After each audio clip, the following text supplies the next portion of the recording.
Buenos días a todas y a todos a esta tercera jornada del curso de verano Europa ante los desafíos globales de la cooperación al desarrollo, erradicación y prevención de enfermedades endémicas, malaria, que se organiza en el marco del Campus Juste 2017 de la Fundación Academia Europea de Juste. Empezamos la jornada hoy con el señor Rafael Villasanjuan Sampérez. Él es director de Análisis y Desarrollo Global del Instituto de Salud Global de Barcelona desde abril del 2011. Fue subdirector del Centro de Cultura Contemporánea de Barcelona. Trabajó 12 años en Médicos Sin Fronteras, empezando en el 95 como director de comunicación de la sección en España, de la que luego fue director general y en 1999, cuando el MSF fue galardonada con el Premio Nobel de la Paz, fue nombrado secretario general del Movimiento Internacional y durante este periodo trabajó en las principales zonas de conflicto como Afganistán, Chechenia, Somalia, Sudán, África Occidental, la República Democrática del Congo, Colombia e Irak. Y además colabora habitualmente con diferentes medios de comunicación como el Periódico de Cataluña o la cadena SER o Antena 3 o TV3, perdón. Empezamos este curso hablando de la historia del paludismo, de la malaria, hablando de cooperación al desarrollo. Ayer nos centramos en el presente, cuál es la situación actual, y esta tercera jornada la vamos a dedicar al futuro. Hemos titulado el panel «El futuro, cooperación, ayuda al desarrollo», y creo que no hay mejor manera de empezar que con el señor Rafael Villasanjuan, vista la dilatada experiencia que tiene en este campo. Con lo cual, sin más preámbulos, tiene la palabra. Muchísimas gracias. Gracias, Miguel Ángel. Gracias a la Fundación de Juste. Gracias, Quique, por haberme invitado. Espero que pueda ayudaros a entender un poco mejor hacia dónde va la salud global, dónde estamos, cuáles son nuestros objetivos. Y en estos momentos de cambio también, ¿no?, de la cooperación internacional, ¿dónde están los grandes retos? Voy a ver si soy capaz de poner el PowerPoint en vez de salir yo. Aquí lo tenemos. y vamos con ello. Entonces, lo primero que quiero contaros es que hoy llamamos salud global a lo que antiguamente llamábamos medicina tropical, a lo que un poco después se llamó salud internacional, luego salud global. Hay algunos que ahora le empiezan a llamar salud planetaria y, por lo tanto, estamos hablando de conceptos que han ido evolucionando.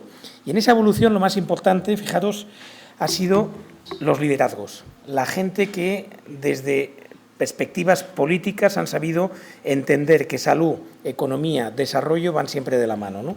Voy a empezar con una primera foto. Supongo que conocéis al de la izquierda, que es Ted Kennedy, es un senador americano de la familia Kennedy, fue candidato o iba a ser el candidato a presidente, pero como sabéis una serie de circunstancias la apartaron de la presidencia. Y el que tenéis justo a la derecha, mucho menos conocido, es Halfdan Mahler, que en 1978, y empiezo en esta fecha, 1978, porque es relativamente reciente, podríamos irnos antes a todo lo que significó la medicina colonial y todo esto, ¿no? Pero es muy importante. Esta fotografía se toma en una cumbre clave para la medicina internacional, para la salud, lo que hoy llamamos salud global, en Alma-Ata, lo que hoy se llama Almaty, la capital de Kazajstán.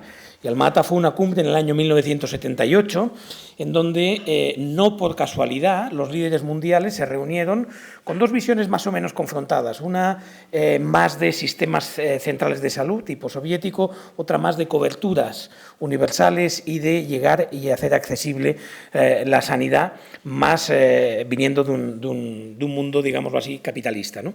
Por lo tanto, esas dos visiones confrontadas lo que sí dieron pie, después de mayo del 68, después de todas las revoluciones, digámoslo así, o las manifestaciones que hubo en Europa más progresistas, llegó al punto de tenemos que hacer algo porque es imposible desarrollar el concepto de una aldea global, una aldea mundial, si no tomamos en cuenta la salud. ¿Y qué dice Alma-Ata? Bueno, pues lo que decía, los líderes del mundo fueron capaces de ponerse de acuerdo al menos en dos cosas.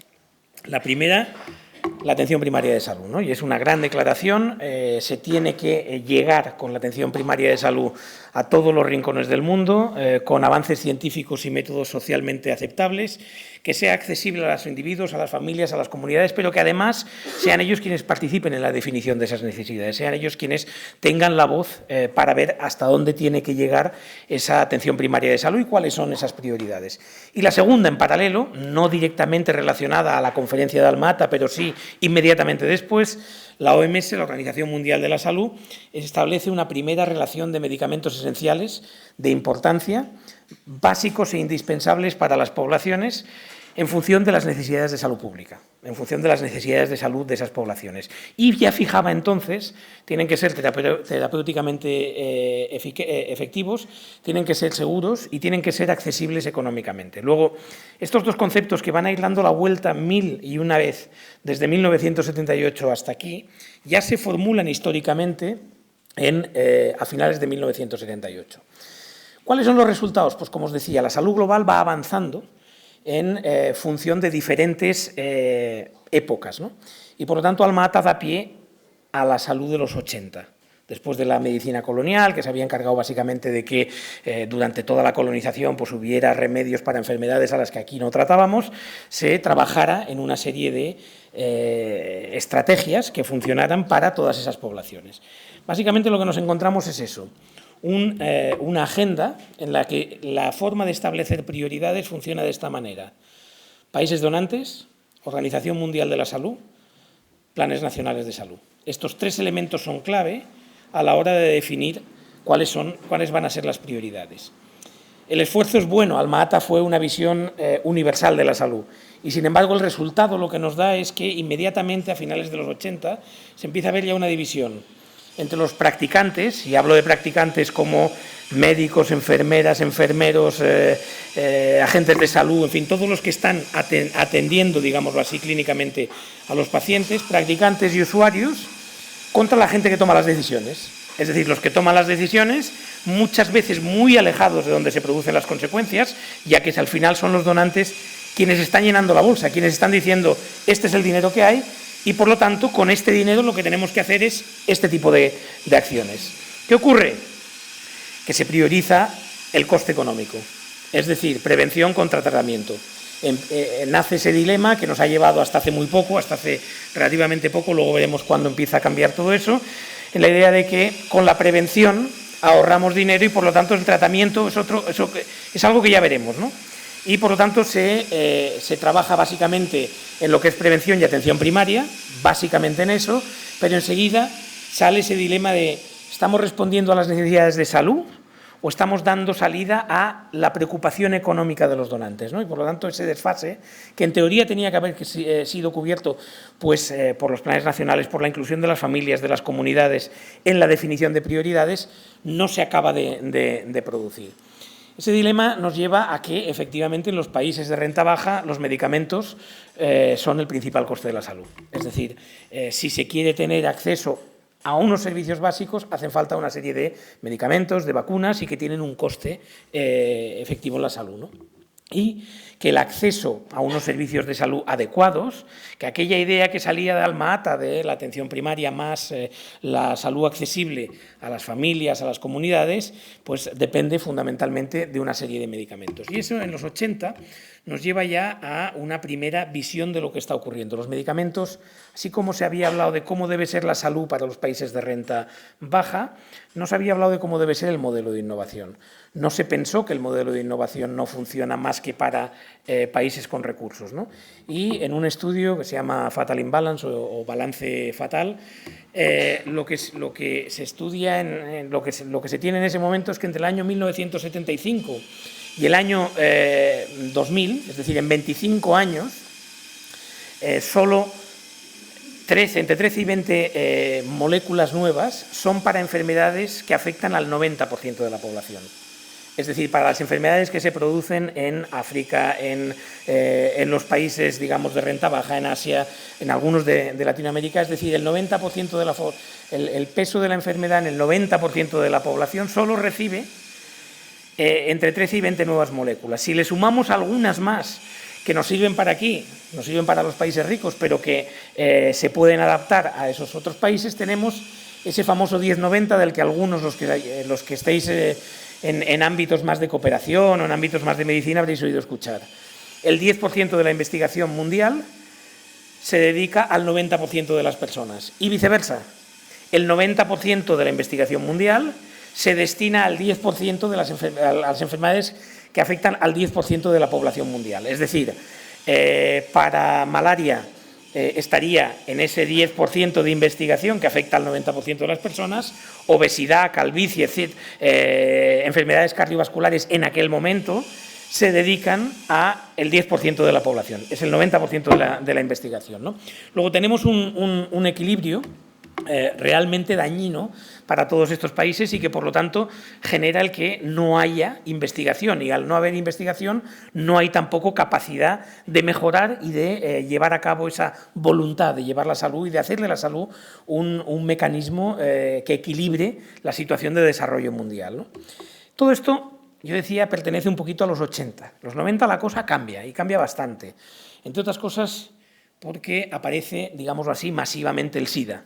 El SIDA no, aunque afecta básicamente a países de renta baja y especialmente a África subsahariana y Asia, lo que sí es verdad es que durante la década de los 90 empieza a aflorar todo el SIDA en nuestras sociedades, en nuestras comunidades, ¿no? En países de renta rica.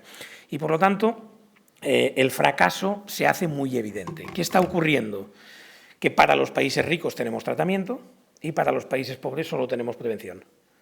Luego tenemos un dilema mucho más grande. ¿Qué diferencia hay entre bombardear a una población o no darle un medicamento que existe, que podría salvar su vida, pero que le dices que no te pertenece porque eres habitante de un país que no tiene recursos? Luego, estamos frente a un dilema que en esa tensión que yo os decía entre médicos y pacientes frente a los que deciden, frente a los políticos que toman las grandes decisiones, hace todavía más, pone todavía más en evidencia la necesidad de tomar decisiones diferentes. Es decir, las grandes decisiones que está tomando Banco Mundial, financiadores internacionales, básicamente lo que dicen es, con el dinero que tenemos, lo que debemos de hacer es prevenir. Por lo tanto, políticas de preservativos, de cultura, de sensibilización, de cambiar conductas sexuales, todo eso es lo que permitirá que nuestro dinero tenga más rendimiento. Y, sin embargo, el 90% de la población afectada está en esa parte a la que solo le vamos a dar prevención. Estamos hablando de más de 50 millones de personas, es decir, 50 millones de personas ya infectadas a los que, por mucho que les cambiemos su conducta, si es que pudiéramos hacerlo, por mucho que les demos preservativos, ya están infectados, luego van a morir, ¿no? Y, por lo tanto, estamos hablando de una situación compleja, complicada. Los médicos en el terreno empiezan a decir, yo entonces estaba pues, en Médicos Sin Fronteras, como escuchabais antes, empiezan a decir, oye, ¿y qué hacemos con toda esta gente? Si no se nos está muriendo de lo que nos habíais dicho que veníamos aquí para salvarles, no es un conflicto lo que les está matando, lo que les está matando es el SIDA. ¿Y por qué no traemos los medicamentos? ¿Cuál es el problema? ¿Qué es lo que estamos haciendo mal? ¿Dónde está la respuesta a algo que yo sé que existe y que, sin embargo, cuando me encuentro con el paciente soy incapaz de proponerle, porque nadie le va a dar esa solución, ¿no? Luego empieza lo que llamaríamos una agenda mucho más del sur, con un dilema claro, que es en el ámbito de la investigación, donde está el equilibrio entre las patentes, los derechos de la propiedad intelectual y los pacientes, es decir, los derechos humanos que afectan a las personas que están a riesgo de morir, ¿no? Y esa agenda de los 90 tiene también liderazgos claros, ¿no? Evidentemente, bueno, pues aquí tenéis a Nelson Mandela, África del Sur es uno de los países más afectados por la epidemia de SIDA y empieza toda una serie de movilización en los países del sur con un único grito, ¿no? Que es básicamente tratamiento. Hasta ahora nadie dice que quitemos la prevención, nadie dice que la prevención no sea efectiva. Lo que estamos diciendo es con qué derecho estamos matando a la gente cuando existe un tratamiento que podríamos hacerlo llegar. ¿Qué ocurre? Bueno, pues que lógicamente toda esa liderazgo, toda esa presión política se traduce también en medidas y esas medidas hacen que sea posible el acceso. Fijaros en esta gráfica, ¿no? En Durban, en el 2001, cuando se produce digámoslo así, en el 2000, perdón, cuando se produce las grandes manifestaciones, en Barcelona fue la cumbre después del SIDA, se empieza ya a decir que el tratamiento es la única forma de salvar millones de vidas en estos momentos que ya están infectadas. Pero fijaros, la línea de arriba es, es donde figura el precio del medicamento hasta el año 2000 de marca. Los medicamentos de marca en primera línea de tratamiento estaban en torno a los 11.000 dólares por persona y año. Es decir, tratar a un paciente de SIDA en un hospital en San Francisco, en Badajoz o en París, bueno, pues eso costaba 11.000 dólares año de medicamento. Luego viene el médico, viene el hospital, viene todo lo que... Pero de medicamento. Medicamento había que pagar 11.000 dólares. ¿Por qué este precio? Bueno, pues siempre se ha justificado que es parte de la investigación. Es decir, que la investigación es muy cara, que genera mucho riesgo. Y, sin embargo, Brasil, primer país que tiene en esta epidemia, primer país, digámoslo así, de renta media, que tiene esta epidemia una endemicidad alta, es decir, que tiene muchísimos pacientes, decide acudir a una figura de los acuerdos internacionales de patentes por los cuales dice, siendo una emergencia de salud pública en mi país, puedo saltarme las patentes mundiales y puedo producir yo el medicamento. Brasil produce el primer genérico y ya baja el precio a los 2.000 dólares dentro de la propia producción de su país. Eso le cuesta, evidentemente, muchísimos esfuerzos, negociaciones políticas, porque la Organización Mundial de Comercio está, lógicamente, para defender todo lo que son las patentes, pero baja el precio. Y con eso, los movimientos activistas se van a India, que todavía no ha firmado los acuerdos de la Organización Mundial de Comercio, y una compañía india que se llama Cipla, compañía comercial que tiene su beneficio, decide hacer un genérico con varias características. La primera, los tratamientos en nuestros países son tratamientos que son unas combinaciones de diferentes medicamentos. Los 11.000 no los suma un solo medicamento, es la combinación de las 28 pastillas que en ese momento se tomaban para el SIDA. Cipla lo que hace es, al no tener que tener cada uno su licencia, lo suma en lo que se llama una dosis fija combinada. Es decir, pone todos esos medicamentos juntos, hace un genérico y baja el precio inicialmente a 800 dólares y sigue ganando dinero. Y a partir de ahí, ese medicamento es el que se hace accesible en Sudáfrica, en la República Sudafricana, y el que se empieza a dar en África. Fijaros cómo baja inmediatamente el precio del medicamento de marca de los 11.000 dólares que costaba al principio. En solo 2 meses baja a 900 dólares, incluido también en nuestros países, y sigue ganando dinero. Luego, aquí había algo más que ese precio de investigación. Básicamente lo que hay es, pues lógicamente, la posición, digámoslo así, de fuerza, además de la capacidad de marketing que cada uno de estos laboratorios tiene en su lucha por conseguir el mejor producto, posicionar mejor el producto en su mercado. Luego, liderazgos fundamentales para poder hacer todas estas operaciones, que no son fáciles ni rápidas. Es decir, bajar el precio no es una cosa automática. Si no hay competencia, el precio no baja, y por lo tanto, a partir de que existe esa competencia, en este caso genérica, empieza a bajar el precio, y por otra parte, empezar a trabajar en lo que es la atención de los pacientes, que tampoco fue fácil, porque luego viene todo la batalla, digámoslo así, entre quienes consideran que no se puede atender a los pacientes en África, y ahí hubo frases famosísimas, entre otras del director de USAID, la Agencia Americana de Cooperación, diciendo no, porque las pastillas y los tratamientos del SIDA tienen unos horarios fijos y en África no se controlan los horarios, desde tonterías como esta,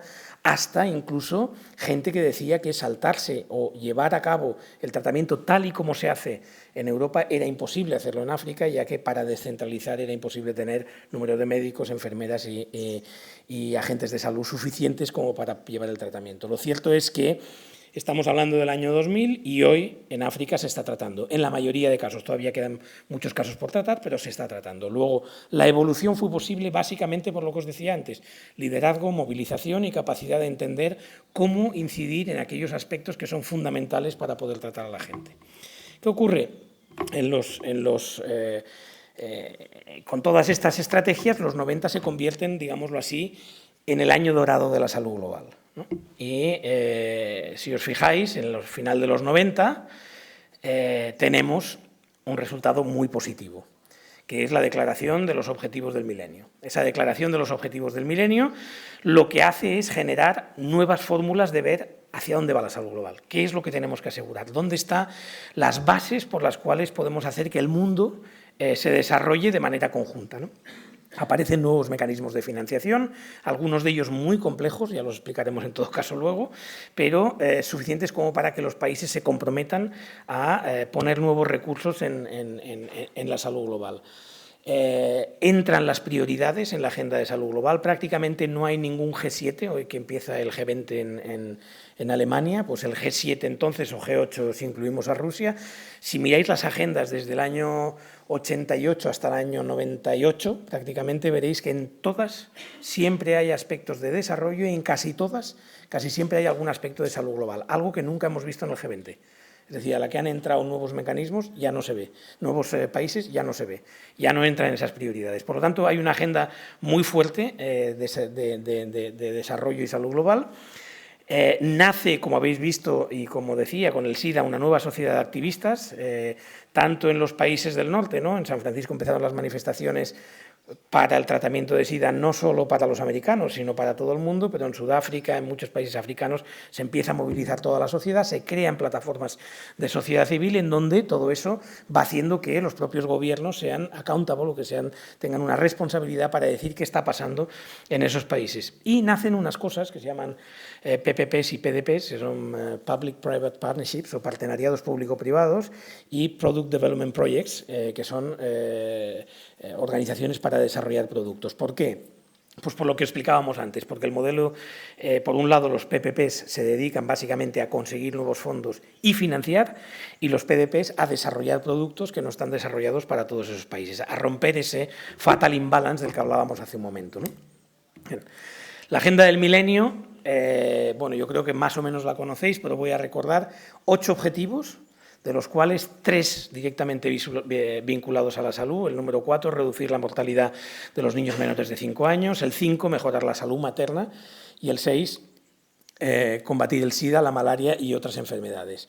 Bien, como os decía antes, esto solo es posible, de estos 8 objetivos, 3 focalizados en salud, solo es posible porque existe una voluntad política enorme, porque empieza a hablarse en todos los foros sobre la necesidad, desde Davos hasta el G7, porque existe filantropía, es decir, entra fuertemente la filantropía, entre otras la Fundación Bill y Melinda Gates, que es la principal financiadora de muchos de los proyectos de salud global, y porque aparecen nuevos mecanismos de financiación, los PPPs y los PDPs, algunos de ellos muy conocidos, como por ejemplo el Fondo Global. El Fondo Global es una organización, es un PPP, se encarga de trabajar sobre 3 enfermedades, el SIDA, la tuberculosis y la malaria, capta fondos de todos los países y de empresas privadas y los destina a mejorar las estrategias mundiales para la lucha contra estas 3 enfermedades. No es un actor en el terreno, no son ellos quienes hacen los proyectos, ellos son quienes consiguen la financiación, quienes más o menos definen una agenda sobre cuáles son las prioridades en estas enfermedades y los que avanzan, digámoslo así, después los recursos para que sea a nivel local donde se trabaja. También Gavi, la Global Alliance for Vaccine Immunization, la alianza de vacunas, que en este caso también prioriza una serie de vacunas que lógicamente tienen una parte de dinero o de recursos para la investigación, es decir, para promocionar aquellas que no existen, pero también una parte para promocionar que aquellas que existen lleguen a las poblaciones y algunos PDPs, por poner un solo ejemplo, he puesto DNDi, que es el que mejor conozco lógicamente porque lo creó Médicos Sin Fronteras y que es medicamentos para enfermedades olvidadas, es decir, es una organización que se dedica a coger aquellas moléculas que nadie quiere desarrollar porque no tienen mercado y por lo tanto a partir de ahí a desarrollar nuevos productos y nuevos medicamentos para estos países con un modelo de acceso económico a las nuevas moléculas, ¿no? con un proyecto muy claro de romper ese estigma que dice que un medicamento nuevo vale 1.000 millones. DNDi se propuso sacar 10 en 10 años. En 15 años, perdón, 10 medicamentos en 15 años por 300 millones y está a punto de conseguirlo. Luego puede existir. Es cierto que ninguno de ellos es completamente nuevo, que es lo que de alguna manera cuesta más, pero están en ello, se supone que algún día llegarán. Bien, todo esto, lógicamente, lo que hace es llena, de alguna manera, la capacidad de dar respuesta a todas las necesidades que existen o a muchas de las necesidades, no a todas, a muchas de las necesidades. Sin embargo, cuando hacemos balance de los objetivos de desarrollo del milenio, nos damos cuenta de varias cosas. Hay muchos beneficios, hay muchos éxitos. Primero, hay mucho más dinero para salud. Básicamente se duplica anualmente el dinero para salud. Hay un progreso evidente. Desde el año 2000 podemos hablar de más de 3 millones de muertes en malaria evitadas, ¿no? Lo cual es un número sustancial. Más de 22 millones de tuberculosis evitadas y más de 6 millones de menores de 5 años que no han muerto. Luego, por lo tanto, se ha avanzado y muchísimo, ¿no? Tenemos más ventajas. El discurso político ha estado al más alto nivel, todos los temas de desarrollo y todos los temas de salud, y los objetivos de desarrollo del milenio, por cierto, ninguno de ellos cumplió al 100% sus objetivos, pero son objetivos concretos y medibles, lo cual quiere decir que es aquello de la zanahoria que nos ponen delante, todos vamos corriendo y algo se ha conseguido en el camino. Tiene también algunos fracasos, algunas cosas que deberíamos de tener en cuenta, ¿no? Primero es escaso foco de equidad, es decir, básicamente los objetivos del milenio ponían objetivos en una serie de problemáticas sin fijarse en el conjunto de lo que eso significa a nivel de pobreza, a nivel de equidad, etcétera, etcétera. Segundo, la agenda de derechos humanos, que en un momento dado se mencionó, tampoco entra en los objetivos del milenio.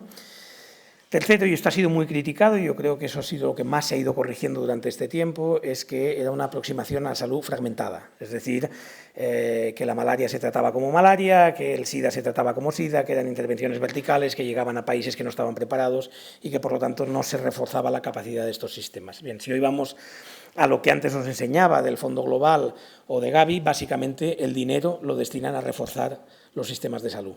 Entre otras cosas porque sin reforzar los sistemas de salud luego no pueden llevar a cabo sus estrategias de vacunación o de SIDA o de malaria o de tuberculosis. Es decir, hay una parte muy importante que se está haciendo para reforzar los sistemas de salud. Pero es verdad que la aproximación en su momento fue fragmentada. Y luego quizás la crítica más amplia es que no se llevó a cabo la declaración del milenio completa. Básicamente, todo lo que tenía que ver con aspectos económicos, sociales y medio ambiente se dejaron fuera de la agenda de desarrollo de los objetivos del milenio, ¿no? Sin embargo, algo hemos ganado, mucho hemos ganado. Esta es la mortalidad en menores de 5 años. Esto era en el año 1990, 12 millones de niños menores de 5 años morían al año, y esto es en el 2010. Algo más de 6 millones, poco más de 6 millones. Luego, hemos pasado a una situación en que se ha logrado reducir a la mitad la mortalidad infantil, lo cual, sin duda alguna, es un éxito.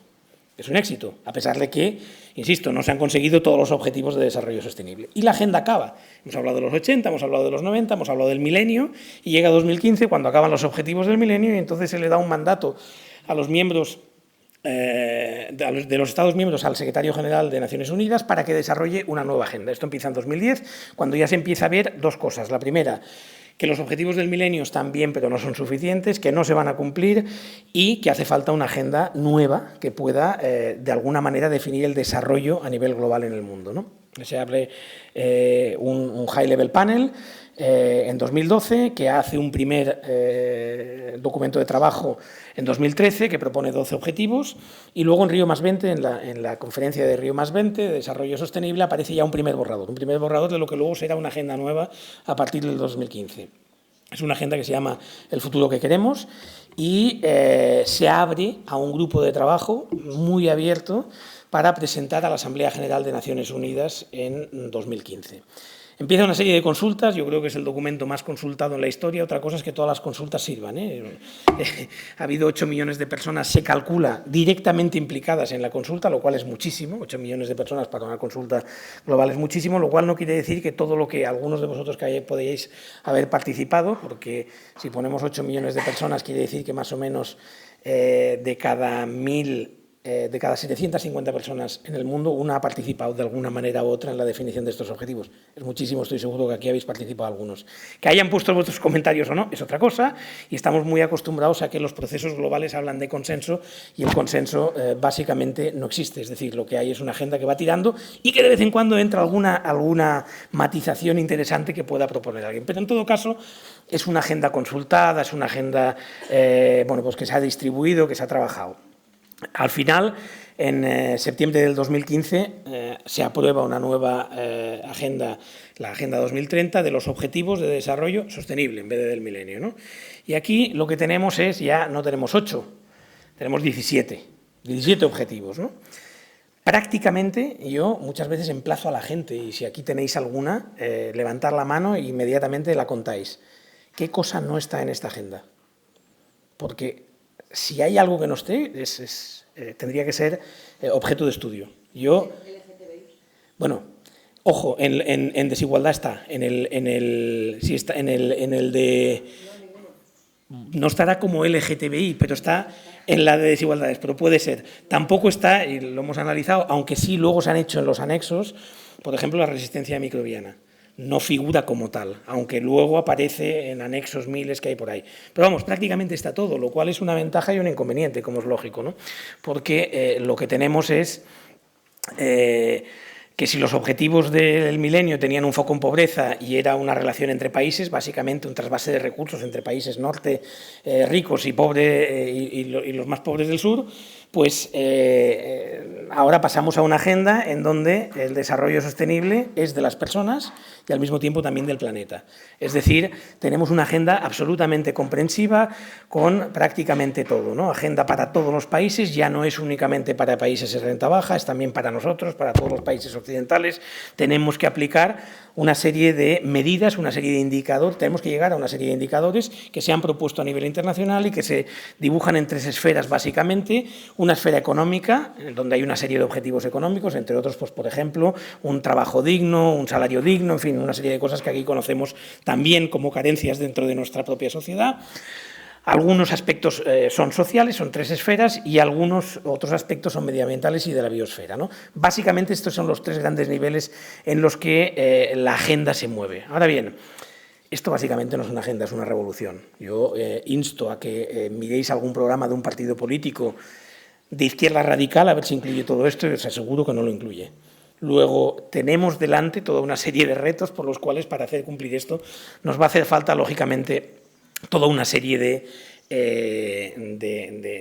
movilizaciones, de liderazgos, como se ha hecho exactamente hasta ahora. Sin eso va a ser imposible que lleguemos a cumplir todos estos objetivos de desarrollo. Fijaros, aquí están los 17 y, diferencia con los objetivos de desarrollo del milenio, solo uno habla de salud, solo uno menciona la salud, garantizar una vida sana y bienestar a todos y a todas las edades. Y, sin embargo, no hay ni uno solo que no afecte a la salud. Esta es la gran diferencia, es decir, esto es una agenda muy comprensiva en donde todo está metido en el mismo nivel. Es decir, es difícil acabar con la pobreza si no hablamos de aspectos relativos a la salud. El hambre, lógicamente, es una relación directa salud-desarrollo. La educación inclusiva y de calidad pues tiene aspectos también que van a hacer frente con la salud. En fin, el agua limpia, toda una serie de cosas. Ahora bien, insisto, estamos básicamente frente a 17 objetivos. Aquí es donde decía, en teoría tendría que haber LGTBT en el número 10, que es reducir las desigualdades, y en el número el de género, que es el número, es que ya me pierdo con tanto. El 5, efectivamente, alcanzar la igualdad de género. Luego aquí tendríamos que encontrarlo. Si no lo encontramos, oye, tenemos un gran problema. Pero en cualquier caso, insisto, es prácticamente todo. No hay nada que no podamos encontrar en estos objetivos, ¿no? Y la gran diferencia, ya no hablamos únicamente de las personas, empezamos a hablar del planeta. Y aquí es donde mucha gente dice, no, es que es una agenda medioambiental, ya es una agenda de salud. Mirad, este es el plano de la contaminación mundial, no sé si lo podéis ver, las líneas señalan, lógicamente, la cantidad de contaminación mundial, y lo que veréis es que está donde hay indicadores. Como veréis, Europa y Estados Unidos tienen muchos indicadores, tiene muchas, casi todas las ciudades está controlado, pero fijaros que las líneas más grandes vienen de aquellas ciudades, y digo ciudades porque en el país no se controla, de aquellas ciudades que están en países de renta baja o renta media. Es decir, tenemos la Ciudad de México, tenemos Lagos, tenemos Lahore, tenemos Delhi, tenemos Calcuta, tenemos todas estas ciudades, son donde realmente están produciéndose los principales problemas de salud que vienen como consecuencia de la polución, el medio ambiente, la contaminación, etcétera, etcétera. Por lo tanto, tenemos una agenda muchísimo mayor. La salud son prácticamente todos los objetivos, y lo que estamos viendo es que es una agenda mucho más complicada. Es cierto que hemos avanzado mucho, ¿no? Esto, por ejemplo, es en la epidemiología antigua. Esto es la epidemia de cólera del siglo pasado, no el anterior, en Londres, ¿no? Y, bueno, pues había un plano y había una serie de puntitos que se iban dibujando y entonces se definía dónde estaba la fuente, ¿no? Y al final se encontraba la fuente. Eso es la epidemiología. Los que hayáis hecho medicina lo sabréis mejor que yo soy periodista, aunque he trabajado siempre con médicos, pero esto es lo que era la epidemiología y esto ha evolucionado muchísimo, ¿no? Yo si hoy dijera, a ver, venga, otra cosa, levantar la mano el que no tenga un móvil. No hay nadie. Luego todos tenemos móvil. Luego la epidemiología moderna ha cambiado enormemente y también afecta a los objetivos. El móvil también está en África, también está en Asia y por lo tanto tenemos unos mecanismos para hacer epidemiología absolutamente diferentes de los que teníamos hace 2 siglos. Por lo tanto, eso también se traslada a la capacidad de que estos objetivos sean más ambiciosos. Tenemos GPS, localizaciones, luego el doctor Bassat yo creo que os contará también un poco cómo eso ha funcionado en Mozambique, en Mañisa, donde estamos trabajando, ¿no?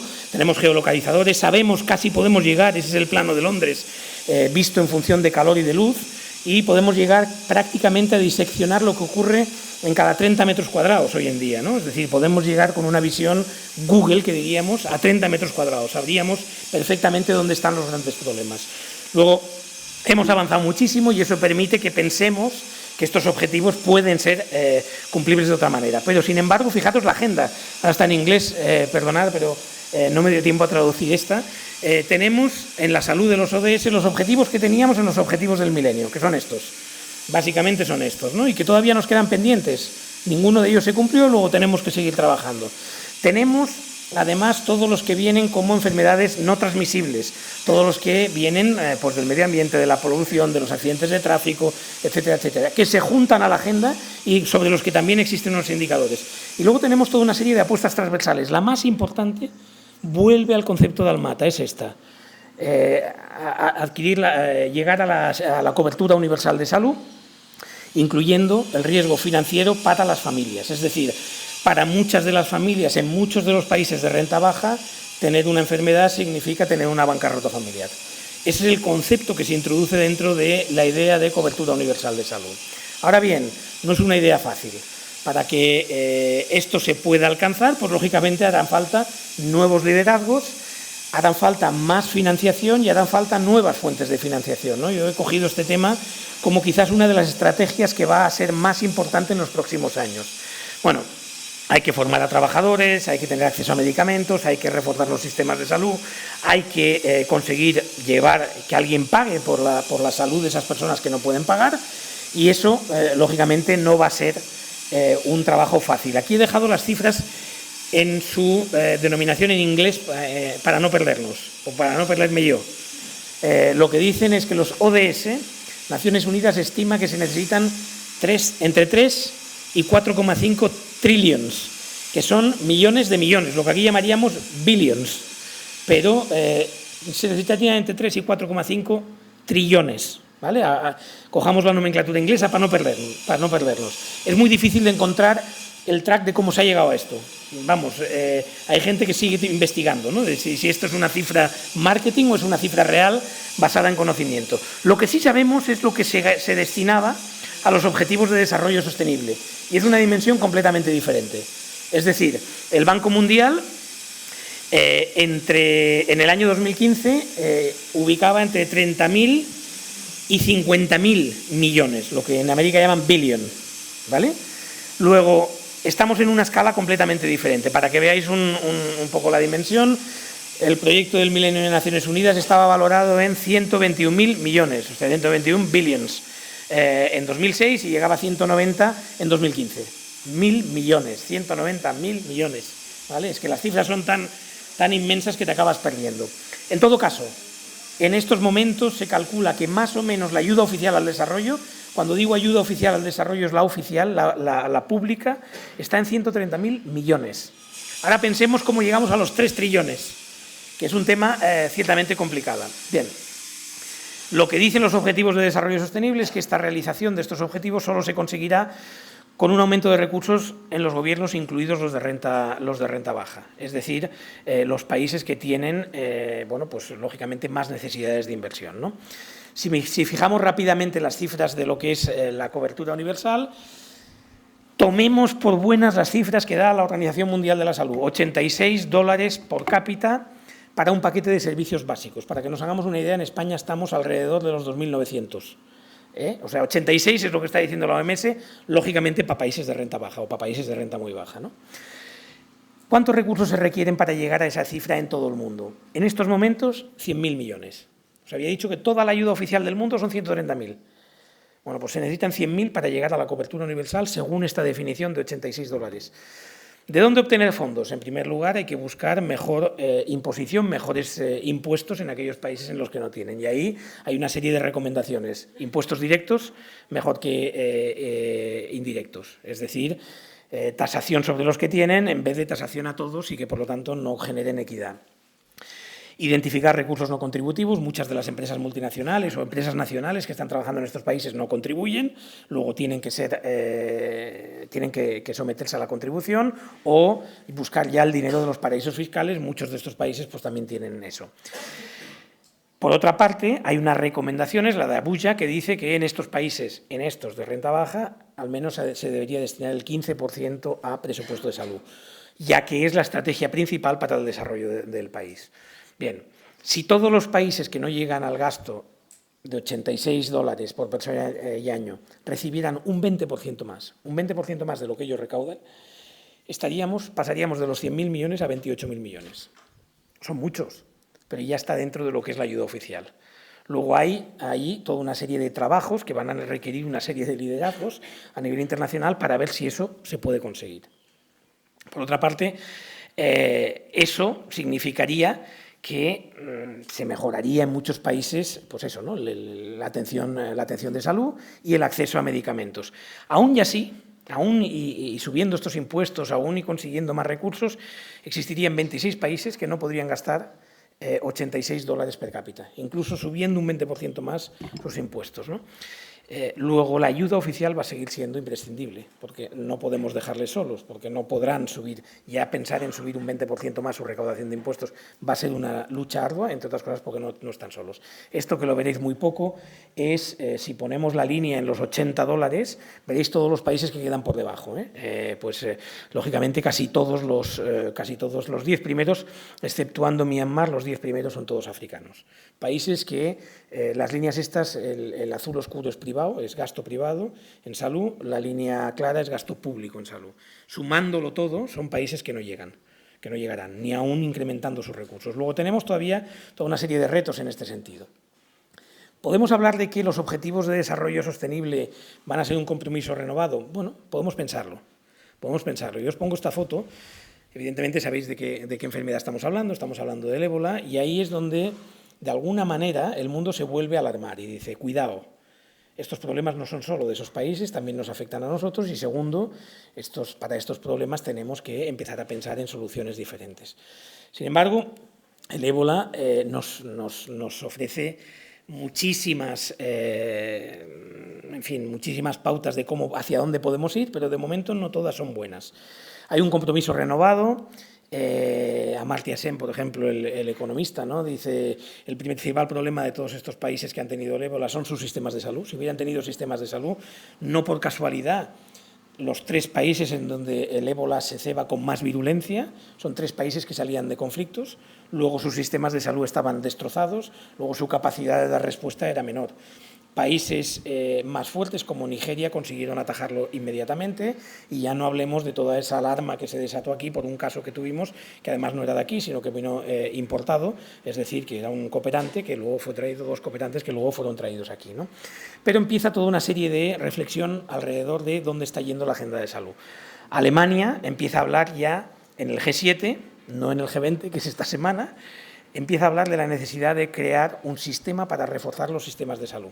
Y de la misma forma que habíais visto el Fondo Global o Gavi, se ha creado ya una iniciativa de atención primaria de salud, que todavía es muy incipiente, que vamos a ver hasta dónde llega, pero que bueno, son nuevos mecanismos que están, digámoslo así, en el loop. La cuestión es si no vamos a estar condenados a repetir, ¿no? Aquí tenéis a Margaret Chan, la directora hasta hace 3 meses de la Organización Mundial de la Salud, que abiertamente habla en el ébola de un problema de mercados. Es decir, nadie se ha ocupado de toda esta gente, nadie se ha ocupado de buscar vacunas, nadie se ha ocupado de buscar tratamientos ahora podemos ver cuáles son las consecuencias. Y los activistas, he escogido una frase del Estorrel, ¿no? Diciendo que si las medicinas hubieran estado disponibles, pues lógicamente no hubiera pasado esta gran catástrofe. Luego, desde los activistas hasta lo más formal, que es la directora general de la OMS, todo el mundo coincide en que tenemos un problema, ¿no? ¿Y qué nos enseñó el ébola? Primero, que por la naturaleza de la enfermedad no quisimos hacerle caso, era una enfermedad rural. Yo mi primera experiencia en Congo, en el año 97, fue ébola. Entonces daba un miedo tremendo, estábamos en la República, pero era una enfermedad rural, aislada, pequeñita, aislando el poblado, dejabas la enfermedad en cuarentena y por lo tanto fuera, no había contagios, la propia enfermedad pues acababa desapareciendo, ¿no? Y por lo tanto, pues no ha habido demasiado interés.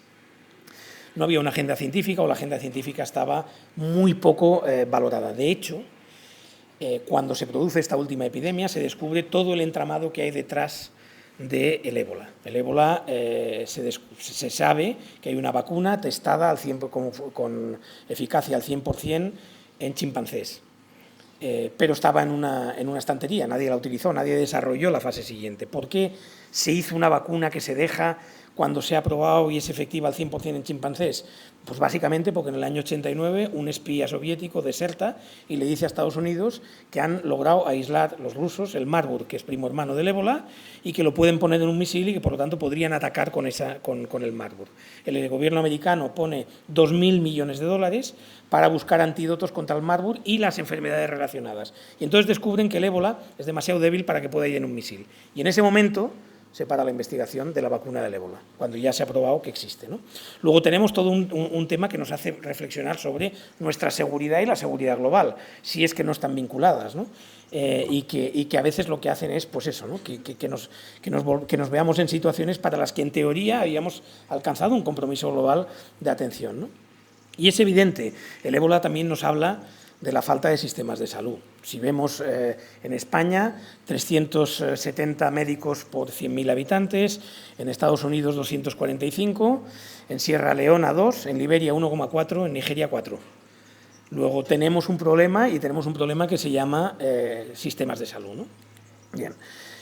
La agenda de la globalización tiene que hacer frente a todas estas necesidades y además habla ya de toda una serie de retos nuevos, una serie que no afecta únicamente a países. Ya no vale medir el PIB para saber dónde están los principales problemas, no hablamos solo de países pobres, no hablamos solo de áreas rurales. De hecho, cuando se hace el estudio Bottom Billion, los 1.000 millones de personas del mundo que son más vulnerables, la mayoría no están en zonas rurales, sino que están en la periferia de zonas urbanas de los países de renta baja y de renta media, ¿no? Los slums de Kibera en Nairobi, en Delhi, en fin, toda una serie de personas que son muy vulnerables. No solo habla ya esta agenda de una transferencia de recursos y no solo de desarrollo económico, se habla también fundamentalmente de transferencia e intercambio de conocimiento. Es decir, la nueva estrategia de cooperación internacional va a tener un punto clave en la transferencia de conocimiento. Luego, a partir de aquí, a mí me gustaría, a ver si soy capaz, poneros un vídeo de por qué esta relación, ¿no? No sé si habéis visto, a ver cómo lo voy a hacer esto. No, lo teníamos aquí. A mí me gustaría ahora, en 2 minutos, enseñaros un poquito cómo, está aquí, cómo ha evolucionado la agenda de salud global en función de, la agenda de salud global no, el desarrollo mundial en función del desarrollo de la salud, ¿no? En el mundo. Hay una página web que yo creo que algunos de vosotros conoceréis, es esta, Gapminder, en donde básicamente lo que hacen es, lo que se trabaja es en cómo poner las estadísticas de una manera que funcionen y que se entiendan fácilmente. Así es que la he escogido para explicarlo aquí, porque algunos no venís del ámbito estricto de la medicina, yo tampoco, y por lo tanto necesito que las cosas me las expliquen fáciles para que las entiendan, ¿no? Entonces aquí, básicamente lo que veis en esta pantalla, en el fondo de la pantalla tenéis el año, 1800, ¿vale? Lo que tenéis abajo son burbujitas, cada burbujita es un país, ¿no? Para que lo veamos, pues esta, por ejemplo, es Francia, o esta es Portugal, no sé por dónde andará España, poquito más para atrás que Francia, pero bueno, por ahí andará. En todo caso, cada burbuja es un país. Las europeas son naranjas, las de América son amarillas, las de Asia son rojas y las de África, bueno, tenéis África sahariana o Magreb, que es verde, y el azul es para las africanas. Entonces, en el eje vertical lo que tenemos es los años de expectativa de vida. En el eje horizontal lo que tenemos es el GDP, el PIB, el Producto Interior Bruto distribuido per cápita, ¿vale? Luego, lo que vemos es lo siguiente. En el año 1800, con todo y que podemos poner en duda de dónde salen las estadísticas de 1800, pero bueno, en todo caso, en el año 1800, lo que sí sabemos es que en aquellos países cuyas estadísticas estaban más avanzadas, es que difícilmente se pasaba de los 44 años, ¿no? Y aquí tenéis Islandia, probablemente se conservaban mejor por el frío, y tenían bueno, pues una salud de hierro que les daba 43 años de expectativa de vida, ¿no? Mientras que había incluso países pues, que estaban por debajo de los 20. Esto ya es más dudoso, porque, insisto, no sabemos de dónde se salen todas estas cifras, aunque lógicamente ha habido estudios epidemiológicos, retroactivos, etcétera, etcétera. Pero bueno, pongamos que en 1800 las cosas no iban bien. Ahora vais a ver cómo va evolucionando todo a medida que pasan los años, ¿no? Y veremos cómo la salud y el desarrollo económico van absolutamente vinculados. Veis que por detrás van pasando los años, es decir, que cada pantalla nueva es un año diferente, y vemos cómo poco a poco la flecha va subiendo hacia arriba. A medida que vamos avanzando en la economía de los países, a medida que vamos yendo hacia economías más ricas, vamos subiendo en experiencia de vida, ¿no?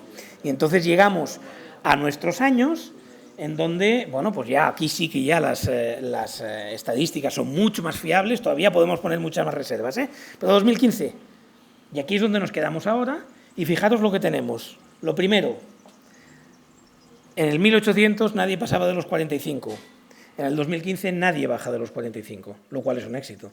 Lo cual quiere decir que estamos avanzando enormemente, estamos progresando enormemente, y esto es una cosa que también nos va bien cuando hablamos de desarrollo, de capacidades, de salud global, nos va bien entender que la línea es ascendente, que no es descendente. Luego, algo se habrá conseguido, algo se ha conseguido. Segundo, muy importante también, que, como os decía antes, la progresión, economía y salud van ligadas de la mano, ¿no? Y tercero, que si vemos quién se queda atrás, veréis que son los países africanos. Es decir, todos los países africanos son los que están más bajos, tanto a nivel económico como a nivel de salud. Entre otras cosas también porque, lógicamente, han estado más afectados por el SIDA, porque han estado más afectados por otras enfermedades y porque tenemos menores resultados en lo que son las estrategias de salud, menor inversión y, por lo tanto, tenemos todavía muchísimo trabajo por hacer. En esto, bueno, el que quiera recrearse en esto puede poner en los ejes muchas variables y puede jugar con esta página. Aquí también se ve, por ejemplo, ¿no?, que en el principio de los 90, cuando básicamente se descubren las vacunas, pues el gran salto se produce de manera sustancial, ¿no? Es decir, cuando empezamos a trabajar más sobre la mortalidad infantil y, por lo tanto, empieza a subir mucho más las expectativas de vida, ¿vale? Simplemente quería mostraroslo porque esto nos da una idea de hasta qué punto salud global y economía van absolutamente de la mano. Es imposible pensar en nuestros días que desarrollaremos un país si no hacemos frente a los problemas de salud que tiene el país, porque, entre otras cosas, lo que genera la enfermedad es falta de trabajo, falta de capacidad, absentismo y mortalidad, lógicamente, y, por lo tanto, será imposible, si no hacemos frente a los problemas globales de salud, pensar que podemos desarrollar globalmente el mundo, ¿no? Bien, y ahora tengo que volver a mi... Gracias. A mi presentación, con lo que ya acabo para que luego quede tiempo para las preguntas, porque me parece que me estoy pasando de tiempo. ¿Me he pasado mucho? Perdonad, pues oye, acabo ya muy... ¿Me he pasado? Bueno, pues sí, bueno. No, simplemente yo quería enseñaros, ya para acabar, habíamos dicho que la década de los 2000 es una década prodigiosa, es una década del siglo de oro, digamos, de la salud global, pero lo que viene ahora más adelante es todavía más importante. Para conseguir que sigamos en ese camino para avanzar, decíamos que en el mundo todavía se siguen muriendo casi 7 millones de menores de 5 años, de los cuales 5 podríamos evitarlos con el conocimiento que ya tenemos. Es decir, no hace falta más evidencia científica. Con la que tenemos, podemos evitar que se mueran 5 millones más. Luego tenemos una responsabilidad que se llama influir en los gobiernos, influir en la capacidad de decisiones para que se lleven a cabo lo que ya se conoce. Porque eso es un reto que sí nos pone en un peligro global, ¿no? Fijaros, la sociedad mundial, en estos momentos estamos en torno a los 6.000 millones de habitantes en el mundo. En el año 2050 seremos 11.000 millones, si no cae una bomba atómica. Esto ya lo sabemos por la capacidad demográfica, por cómo van las tendencias, seremos 11.000 millones. ¿Y cómo están repartidos los 6.000 millones? Hoy hay 1.000 en Europa, 1.000 millones en Europa, 1.000 millones en América, 1.000 millones en África y 3.000 millones en Asia. ¿Vale? ¿Cómo estará repartido en el año 2050? 1.000 millones en Europa, 1.000 millones en América, 4.000 millones en África y 4.000 millones en Asia. Luego, la única capacidad que tenemos real de alguna manera, controlar demográficamente este crecimiento es reduciendo la mortalidad infantil. Aunque parezca un contrasentido, solo cuando se reduce la mortalidad infantil, como ha pasado en Europa y en América, se consigue generar una demografía más sostenible. Cuando lleguemos a 11.000 millones, se considera que, sobre todo, el consumo y los recursos que eso genera es cuando estará más a riesgo todo nuestro planeta. Por lo tanto, las estrategias siguen de nuevo enfocadas hacia ese concepto de reducir la mortalidad infantil y seguir con la salud global como estrategia principal. Y aquí lo dejo porque me he pasado muchísimo, perdonad.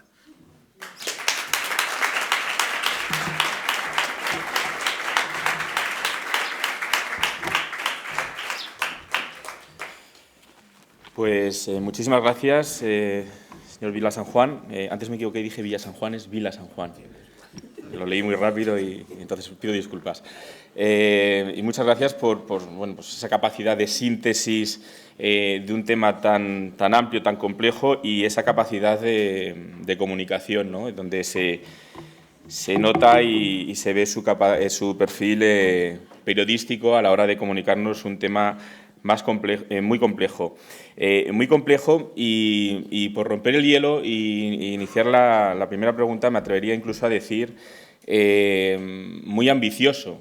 Yo siempre digo, y bueno, cuando damos charlas a los estudiantes aquí, y bueno, pues también forma parte de mi estrategia como persona, cuando intentas alcanzar algo hay que ir siempre al máximo, ¿no? Cuando quieres estudiar tienes que ir a conseguir matrícula, que por lo menos puedas conseguir un notable o un suficiente, pero que no suspendas.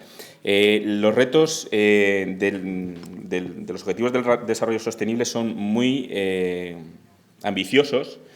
Se ha criticado esta ambición.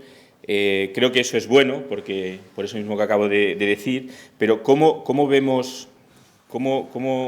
usted, que trabaja profundamente sobre el tema, y en base a esos indicadores que se han formulado, la realidad en el 2030? En diferentes artículos que se han publicado, entrevistas sobre el tema, se habla de que bueno, pues hay un riesgo de que algunos países se centren solamente en unos pocos y negocien con decir, bueno, yo voy a conseguir esto, los otros no es posible.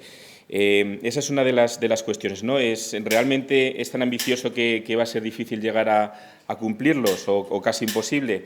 Y la otra pregunta que me atrevo a formular es, entiendo que esto precisa de un trabajo a nivel integral. Ayer hablábamos precisamente de la necesidad de que todos los actores formen un papel o jueguen un papel esencial para que esto pueda conseguirse a nivel privado, a nivel institucional. Y aquí me gustaría preguntarle, ¿cuál esencial es ese papel en el marco de la sociedad civil, el papel que juega la sociedad civil a la hora de presionar que realmente esto pueda conseguirse? Y a partir de ahí, por favor, los compañeros de la sala, ir levantando las manos para plantear aquellas preguntas que tengáis.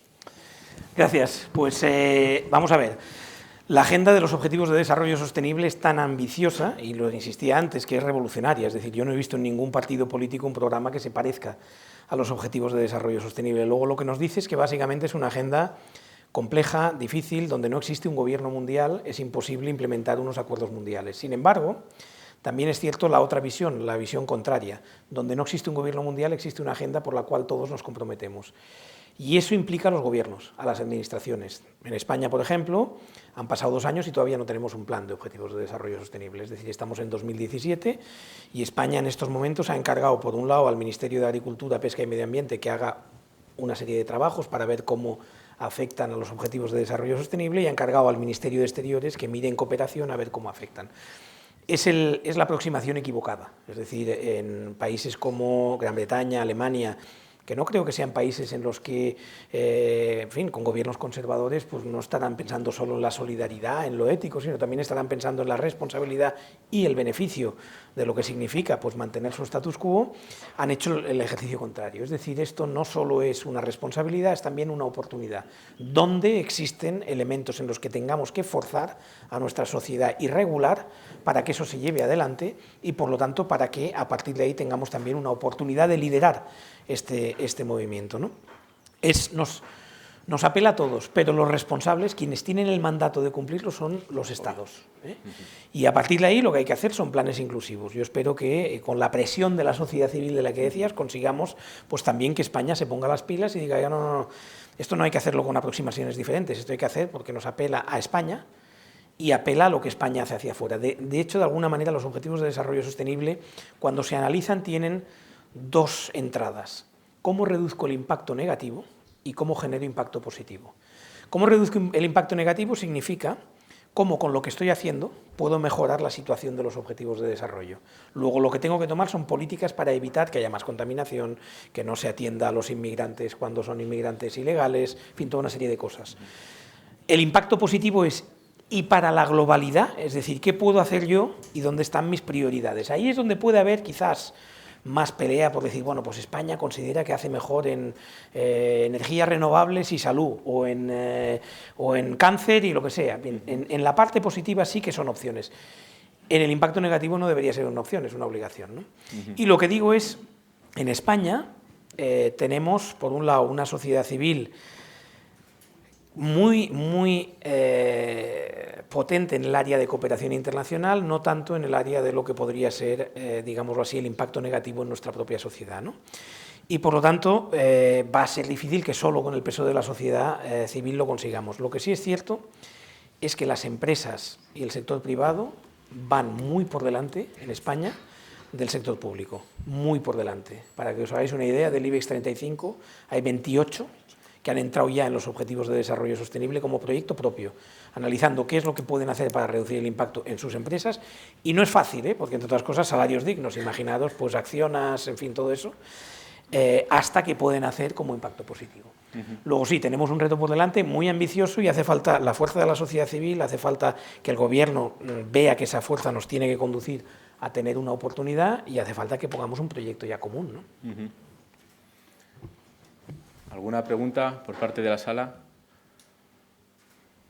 O tengo yo una última un poquito bueno, pues delicada, ¿no? ¿Qué pasa con la nueva administración Trump con respecto a estos objetivos y con la nueva política que están siguiendo?